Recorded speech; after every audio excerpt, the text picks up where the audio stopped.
Welcome to Happy Hour, our weekly series where we sit down with the folks who help make our reads and the movies we read happen.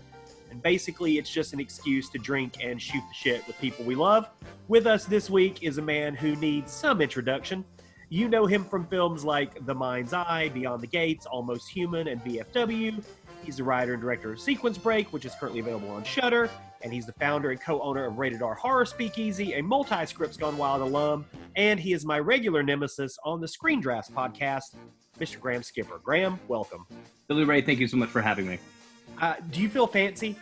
I feel so fancy. I wish I had like a smoking jacket and like a cigarette in one of those long holders, and I wish you were holding like a Gene Rayburn microphone right now. Well, I mean, this isn't quite, but it'll have to do in a pinch. Yeah. I'm great, Billy Ray. How are you? You know, I'm actually really delightful. It's been a nice, busy, good week in the world of Scripts Gone Wild, and these little episodes have become a nice little wind down for me. Good. When I asked you to be a guest on Happy Hour, and I asked you to choose our drink for the day, which is what we ask our guests to do, what drink did you choose, Graham, and why? I chose a vodka. I think I said a vodka and bubbly water. Yes. So I'm going with vodka and a LaCroix passion fruit, simply because it was what I had available to me. And I went with the vodka and tonic with a splash of lemon, or not lemon, lime, splash of lime. Lovely. Yeah, I was looking at my cheers. Cheers at 12 o'clock on a Tuesday. Why not? Yeah, I was looking at my bar and what I had available, and didn't want to have to go out and get something. So this is what we have. So tell us about David Boreanaz and what he means to you. David Boreanaz, he's an important figure in my life. No, honestly, I'm not even exactly sure why I have this picture on my desktop. But when I was looking for a virtual background for today, this is the first one that popped up, and I thought, David Boreanaz over my shoulder, not so bad. Well, and it's appropriate, too, because in terms of the Buffy world, just the fact that people learned this week, evidently for the first time, that Dolly Parton, her production company, secretly produced Buffy the Vampire Slayer. Well, and it's funny because everybody's saying, like, she secretly produced it. She secretly produced it. There's no secret. She produced it. Yeah. She's a producer. A secret is not just something you don't know. Yeah, I don't think she was like actively keeping it a secret. I think she was okay with people knowing that she produced a very successful television series. Yeah. Well, I mean, it's like Mel Brooks producing The Fly, right? Like, it was no secret that he produced it, but he didn't like highlight it. Yeah. It wasn't the first thing he said. Hi, I'm Mel Brooks. I did The Fly. Right. But I think it's an appropriate backdrop. And I'm gonna ask you some random questions today, and you can answer to the ability that you can or want to. Fantastic. Can I ask you random questions too? Absolutely. You can. What's your favorite Mel Brooks movie? Oh, it's gonna be controversial. Oh, what is it? I think mine's controversial too. Robin Hood Men in Tights. Oh, fantastic. That's good. Mine is Silent Movie. I love silent movies. Silent movie's great. I also have a deep affinity for a lot of the scenes in Dracula Dead and Loving It, even though the movie is not great. Sure. Oh, the blood scene still makes me laugh uncontrollably. I love the woman that talks like this. Yeah. That's really funny. Anything Leslie Nielsen. I mean, that's we're both regulars on the Screen Drafts podcast. The Leslie Nielsen draft is one that I will sell my unborn child to be a part of. Oh man, where is Forbidden Planet gonna lay on there? It won't. What? Oh, it won't. Not for me. Come on. It will not. Nor will Poseidon, or is it Poseidon Adventure that he's the captain in? No, it's wait, is it? It's a disaster movie that he's the captain. I feel like it's Poseidon Adventure. I don't know. Somebody out in the world is going to go, you idiots. Yeah, very possible. But yeah, I would love to do that. So this is my first question for you, because we just did a Kid Venture draft on Screen Drafts, which got me thinking about how I used to consume movies when I was a kid. And for me, it was riding my bike down to the video store like a mile from my house. And he would let me, I would put the VHS boxes back on the shelves, and then he would let me take 2 or 3 with me as like my payment. It was child labor, essentially. But I was happy to do it. And that was sort of my first, that's how I saw everything, was just picking random movies off the shelves. And you were of the VHS era as well. What was that like for you? So early on, my parents used to record a lot of movies off the TV when they would play. So like my first introduction to the Star Wars movies was because they had taped it off of whatever channel was showing it. So I saw it like with commercials and stuff that we would fast forward through. Yeah. Same with the Indiana Jones movies. I think sort of any famous movie that played on TV, my parents would tape. Yeah. But then once, I have to be honest and say that like my video store was a Blockbuster. We had a smaller local one, but my parents like didn't really frequent it. It was kind of hard to get to. It was in one part of town, and like it was just not really a thing that we did. But then a Blockbuster opened very close to us. And so our tradition would be every Friday after school, my mom would take my sister and I, my sister's 4 years younger than I am, and she would take the two of us, and then each of us would be allowed to choose a movie, because it was a weekend rental, right? So you had to return it on Monday. So my sister and I would each get to choose one movie, and then my mom would choose a movie for the family to watch. And often my sister and I would maybe have a say in the family movie. And that's how we did it. And then Monday morning, as we would be driving to school, we'd stop and like drop it in the drop box, at 7 a.m. or whatever.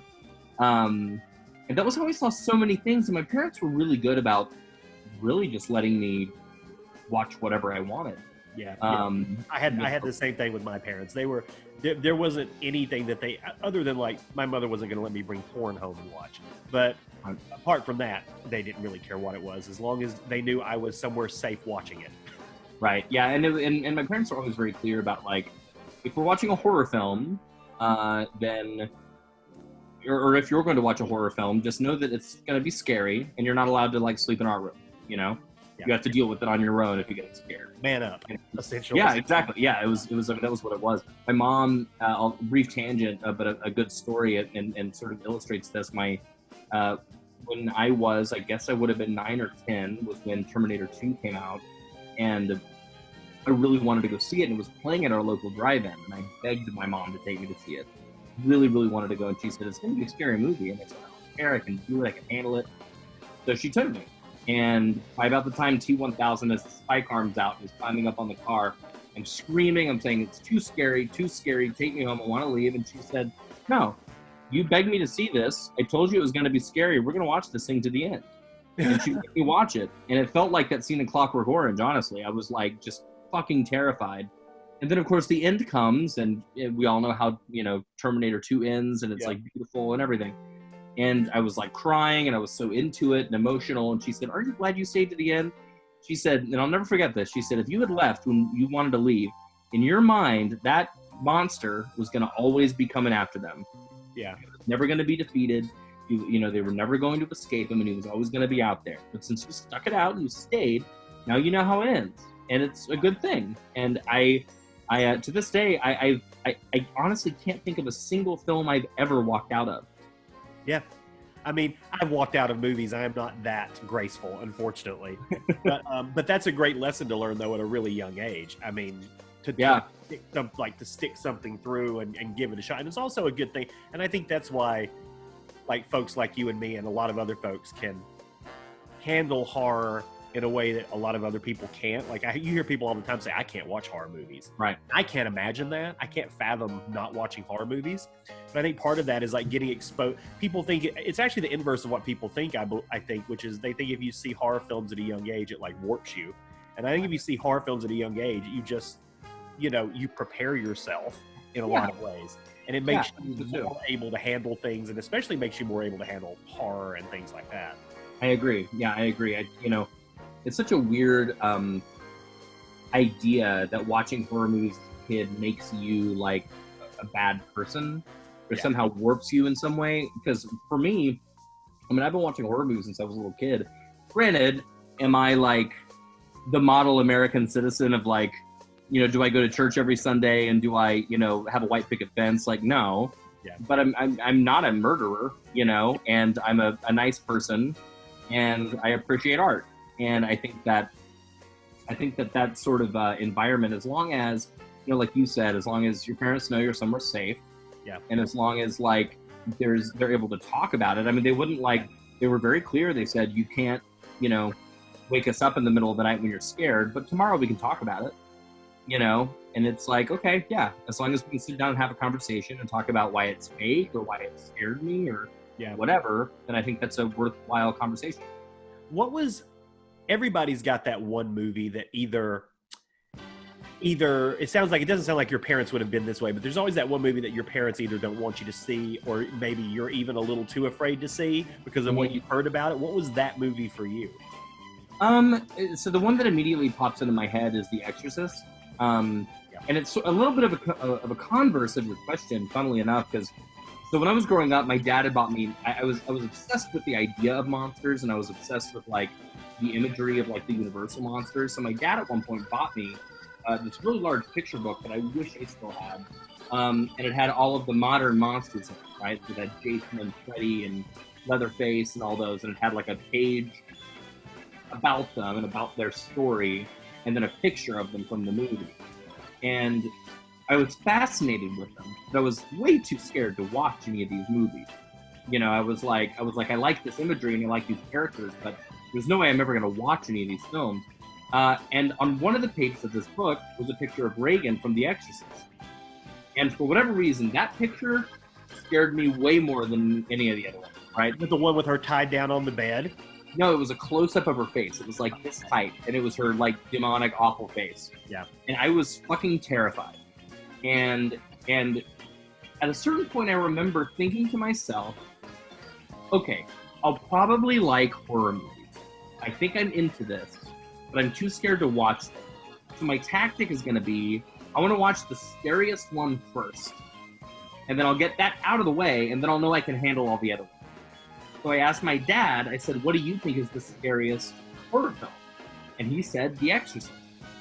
Now, of course, this was confirmed by the fact that that image was what scared me the most out of the entire book.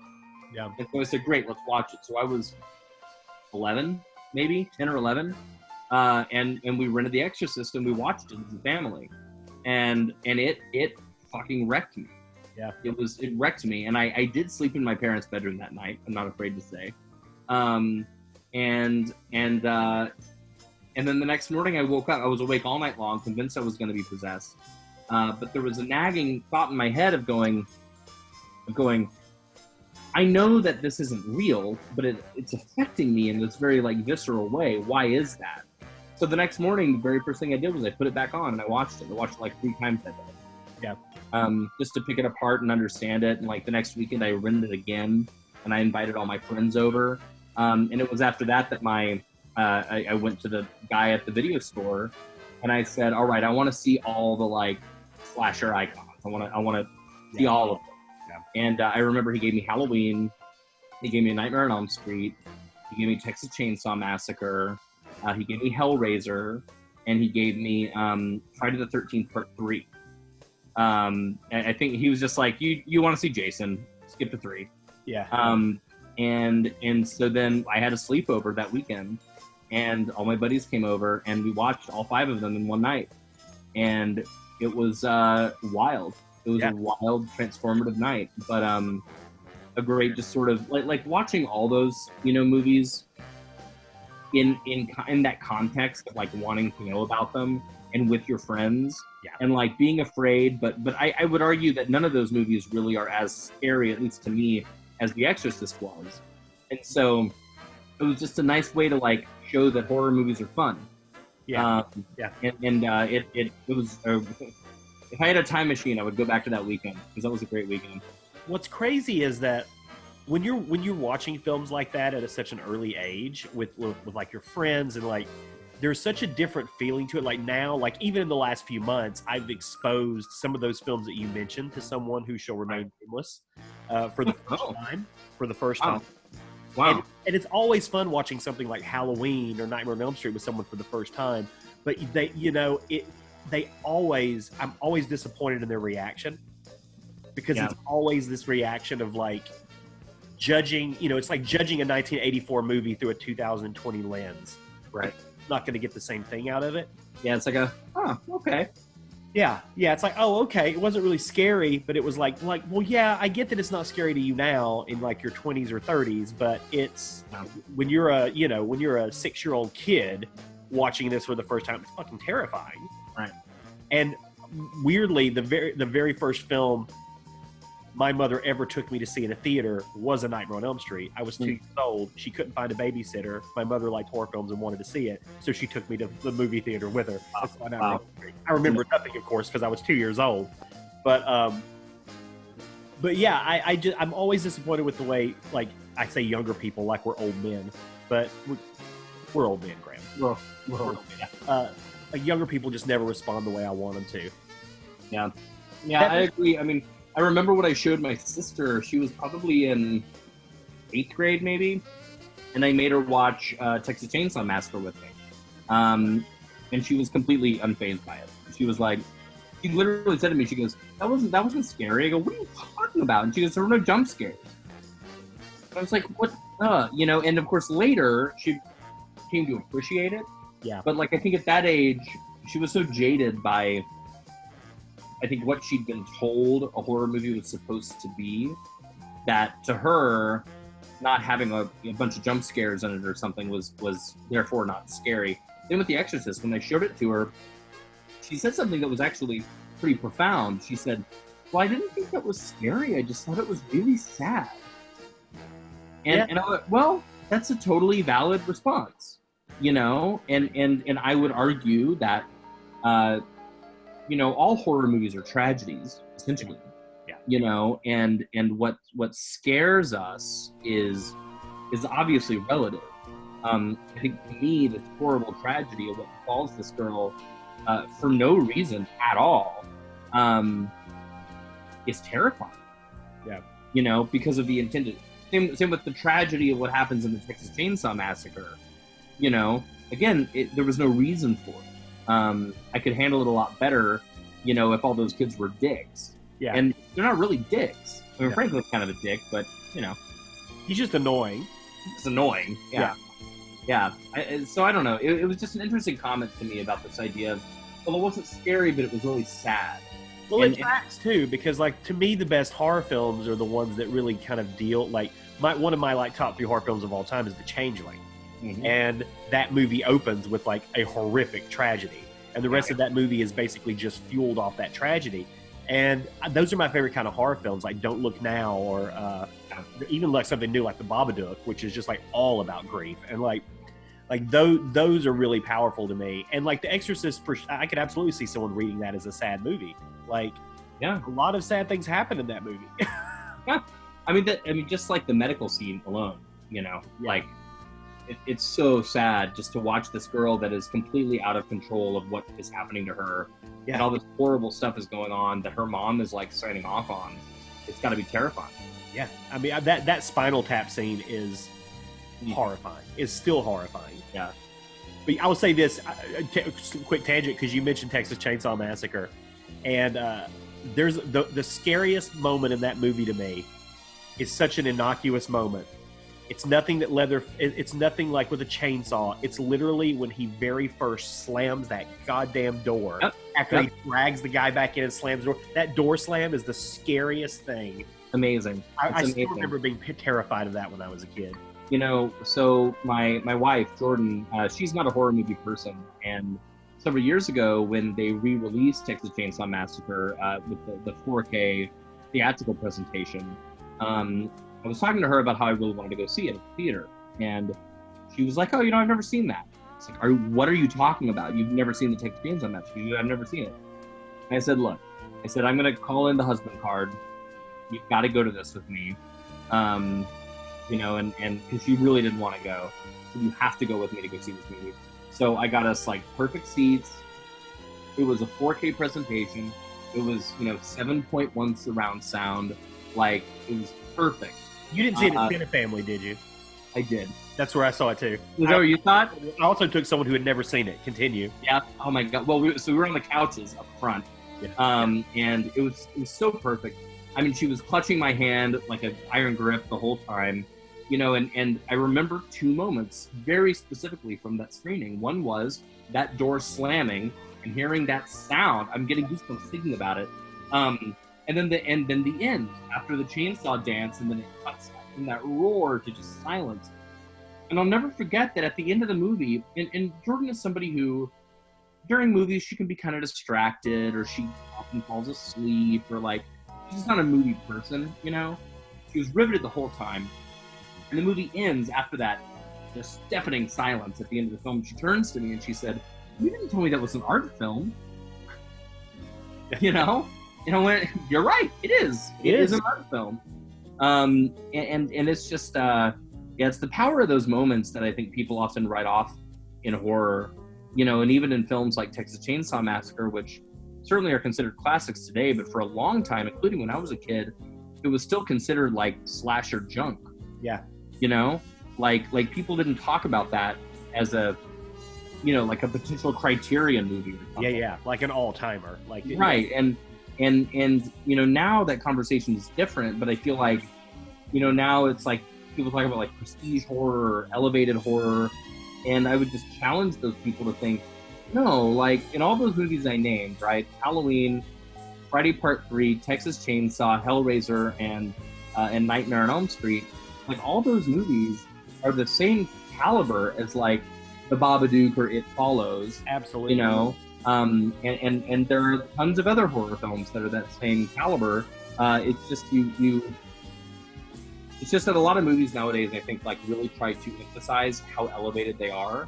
Yeah. And there's something so pure about films like Texas Chainsaw that when they came out, they were just really trying to tell a story that would be effective and that would scare the pants off you, but do it in a bit of an elegant but chaotic way. And I honestly can't name another film that has captured the same mood and like feeling as Texas Chainsaw Massacre has. Even now, like, yeah, no, a lot of imitators, there's a lot of like copies, but nothing has matched that in terms of just like visceral reaction and like just how real it feels. There are only two movies that still make me uncomfortable to watch, like every time I watch them, and it's Texas Chainsaw Massacre and The Shining. Those two movies, they still make me uncomfortable to watch. Yeah, and they're both going at you in a like deep psychological way, but in very different ways. Like The Shining to me is more about it's going after your psychology with what's not there more than what is. Uh-huh. And Texas Chainsaw Massacre is just the inverse of that. It's just throwing it at you. 100%. And I would say too, in terms of talking about the inverse of the two of those, The Shining is a very elegant and calm movie. Yeah. Texas Chainsaw is a very chaotic and just violent, in your face, energetic movie. Yeah. So it's interesting that for me at least, those are the two kind of parts of the spectrum that still affect me. And remain scary even now. Yeah. Well, I'm gonna do a hopefully graceful segue since from the word scary into talking about a movie that you wrote and directed. Okay. Sequence Break. Yeah. I happened to see. I believe I saw that at the Chattanooga Film Festival. I think that's where I saw that movie. That is where we premiered, so possible. So I'm just curious. We won't talk about your magnum opus, Space Clown. we won't, but this was post Space Clown. This is post Space Clown. Yep. I guess I'm curious. Where did that? I mean, obviously there's some obviously you're a Cronenberg fan. Yep. So where did the impetus for Sequence Break come from, and like what popped in your brain that said this is what I want to do now? Yeah. So as far back as college, so this would have been years 2001 to 2005. I was really obsessed with an urban legend that I read on the internet about a video game called Polybius. And in this urban legend, it detailed how there was an arcade machine. It said it was in Portland, that it was back in the 80s, and that when people would play it, they would either have seizures, or they would have like headaches, or they would die. And then part of this urban legend was that there were like men in black that would come and like take readings off the machine at the end of each day, sort of thing. And then one day it just disappeared. Nobody ever knew what happened to it. And I just remember thinking to myself when I first read this online, and I mean, I don't know where it was. If it was in a Reddit thread, if it was just some post or so, I don't know where I first read it. You know, and I just remember thinking like, oh, this would make a cool movie. And so throughout the years, I kept trying to write like outlines or drafts of different films that featured the Polybius myth as you know, the main sort of driving force of the narrative. And nothing ever worked. It always felt contrived. It always felt like, you know, I was trying to make like a slasher movie but with an arcade machine as the main villain. Yeah. So then fast forward many, many years, and we are on the festival tour with The Mind's Eye. And I'm answering a lot of questions constantly about Cronenberg's films. And so I decided to revisit all of Cronenberg's films because I'm getting asked about them all the time. So I'm like, I should just rewatch all of them. And as I was rewatching them, I started thinking, you know, especially Videodrome, I was thinking, you know, maybe this is the way that I tell this story about an arcade machine. You know, maybe it's less about an evil arcade machine and more about a man and a machine fusing together. And what does that look like? So then combine that with, at the time, I was having a lot of difficulty at home with trying to balance having a family life, which I was really, you know, which was really important to me, and then also like going away for long stretches of time to go film a movie, or you know, being in the entertainment industry, which is very unpredictable, and all that. And I was like, well, I want to tell a story about a guy that is stuck in between two things that he loves.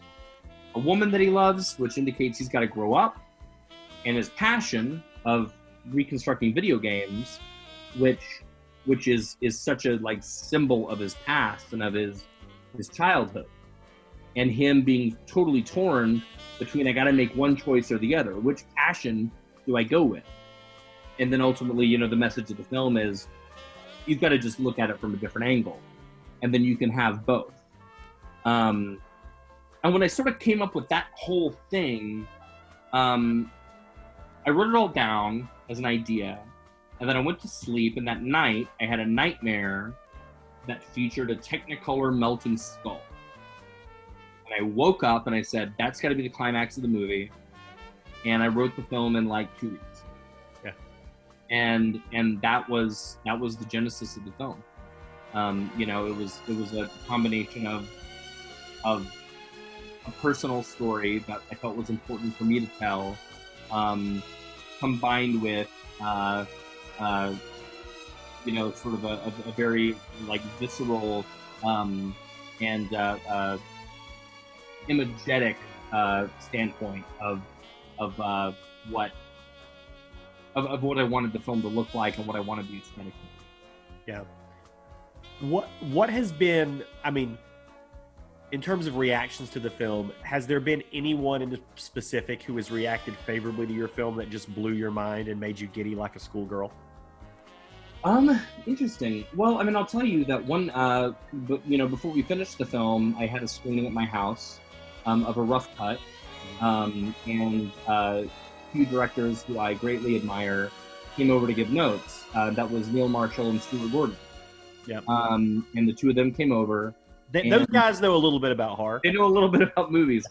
And they were both so kind but honest, and gave great notes. You know, but the fact that they both responded to the love story at the heart of it, and they understood like what I was going for in terms of the love story when combined with this sort of crazy genre stuff, that meant a tremendous amount. I mean, I admire both of those guys with all of my heart and soul. And like, I mean, I remember seeing The Descent in theaters and just being destroyed by it, you know.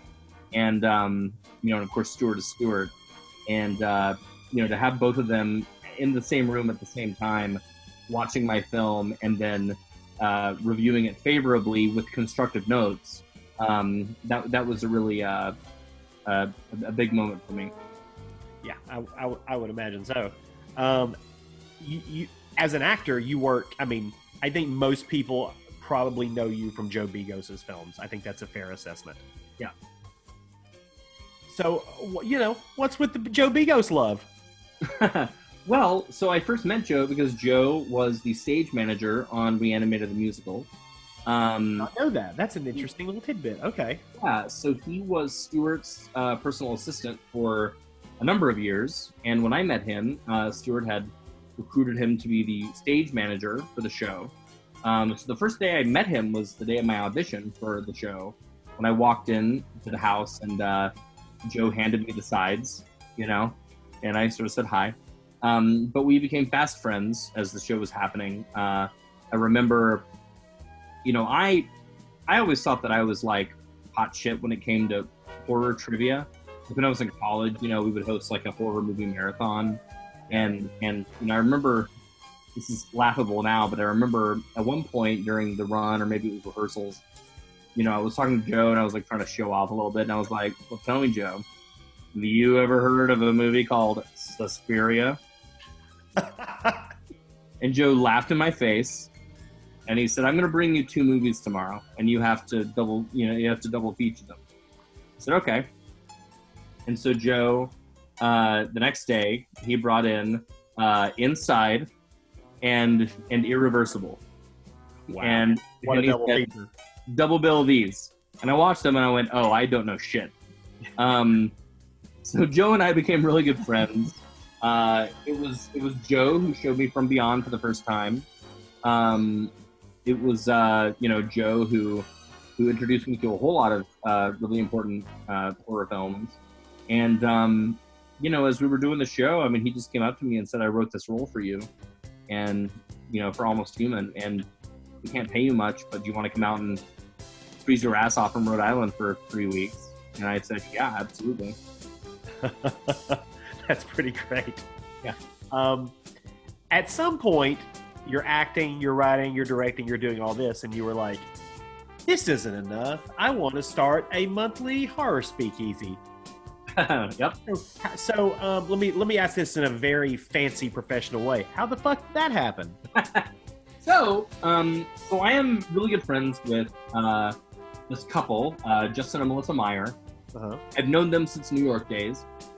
Justin Meyer was the high school best friend of one of my college roommates, Josh. So Justin, and then subsequently his wife Melissa, would come and visit during college, and so we would hang out then. So we became friends that way. Justin and Melissa have been living out in LA for a number of years. They were for many years the artistic directors of the LA Haunted Hayride. They do a lot of really good. Oh, the music stopped. It did. I'm getting it back on now. An ad came up. Oh, an ad. Fuck ads, man. Yeah, I know. Unless you can get ads, then great, ads. But yeah, Justin and Melissa, I've known them for a long time. They're in the horror world. They're event planners and they throw large events. And I was literally walking my dog one day, and I was thinking to myself, man, if I had a horror bar I could go to, I would be such a regular there. I wish I had a bar where even just they had horror movies on TV. Yeah. Now there's a really great brewery out near Long Beach. It's called Phantom Carriage. They're really good, but it's in Long Beach. And so I called up Justin that day. Literally, I just called him and I said, "What do you think about a horror bar?" The thing is, Justin and Melissa have this space where they run their costume shop out of. That's also an event space. And I thought, I just said, what if we were to do a pop-up bar at your space and see how it goes, and and go from there and make it a horror-themed bar? And he said, why don't we give it a shot? So literally all we did was we put it on Facebook, and within 72 hours, we had 700 people confirmed coming, and NBC LA was doing a story about us. It was nuts. And so it was a very steep learning curve in how to throw an event like that. And in also understanding the interest for something like this. But we did it, and since then we've managed to get it down to a nice to good science. We sell out every time. You know, we had our last one before the pandemic hit on Valentine's Day, and that was a really, really fun night. And you know, it's a fun gathering of horror people in a large space that we show horror movies all night. We have a full bar. We have aerial bartenders. We have monsters roaming through the crowd. It's all decorated with horror. We have a full horror themed arcade. We have hidden rooms and stuff you can find. We partner with this amazing nonprofit called Artistic Evolution that helps to support independent artists. And so as part of that, we have a horror-themed art gallery where people can walk through and see local horror art and buy pieces if they want to. So it's just a really great way to, I think, support the community and to have a place where people want to go. It's totally non-pretentious. It's not like a con. You know, you have, this is the thing I think I'm most proud of, is that you have fans with the film creators in the same space, and it's an easy thing. You know, like if you run into Derek Mears at the party and he's having a cocktail, like you can go up and say hi. Yeah. But, you know, the atmosphere is not one where you're going to want him to sit down and sign an autograph for you.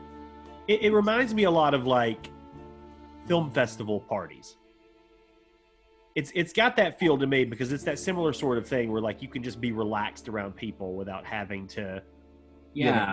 Well, that was definitely, thanks. I mean, that was definitely like a big, influence on it. Was like when I think of going to Fantastic Fest or to Chattanooga, or to Fright Fest in London, these places where everybody gathers at the same place afterwards. And I mean, look, as a content creator, like as a filmmaker, like who doesn't like to hear that, people say they like your work? Yeah.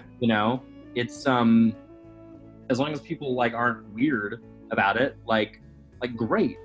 And I feel like that's the sort of environment that we are trying to cultivate, that I think is present at all these other festivals that I mentioned, is that, this is a place where as a fan, you can go up and you can share a beer with somebody and say, I really like your work. Can I ask you about this thing? And they're happy to answer you. Yeah. And there's not the weird wall of a table or something like that. Yeah. How are you taking all of that energy that you put into all these different areas right now when we are literally confined to our homes in David Boreanaz's backgrounds? I'm playing a lot of Final Fantasy VII Remake. What I'm trying to do, honestly, is I'm trying to write. I'm trying to... Easier said than done. It's easier said than done. It's very, very easy to look at all this and to wake up depressed and think it'll never be the same. And it might not ever be the same. Yeah. But like, the other couple of weeks ago, we did an online live stream rated R. And it was fun. It was super fun. I had no idea how that worked. Thank you for being a part of it. Absolutely. But I had no idea how that would work or if it would be stupid or whatever. But we all really had a great time, and people watching had a great time. Yeah. And, so I'm just trying to really take that and go, okay, this is sort of what the future is, at least right now. I don't know when Rated R will be safe enough for a bunch of people to gather together again. But let's see what this is. There's nothing you can do but look forward, right? So it's about, let's write, for whatever project is going to be coming up later. If it's Rated R, like let's figure out a new form. As Chekhov said, we need new forms. So maybe this is a way, that nature is telling us to just come up with new and inventive ideas of ways to, to make those same things still as fun and engaging and interesting, but just different. I mean, it's exactly what you're doing with Scripts Gone Wild, which I think has been brilliant. Which people are fucking loving. They seem to be, yeah. They seem to be enjoying it. It gives people a chance who, like, same with Rated R. Like, we're very, Scripts Gone Wild and Rated R are very LA based. Yes. And there are people all over the place who want something like that. Like people in Missouri don't have a Rated R. Like Right. people in Missouri aren't going to, I keep picking on Missouri, but we're not doing Scripts Gone Wild in Yeah. Jefferson City anytime soon. No offense to Jefferson City. So it like gives folks a chance from all over to get involved in something that maybe they heard about or maybe they've never heard about. Yeah. But it's a really cool thing. And like now, I mean, I don't see any situation where we're not continuing some sort of virtual component.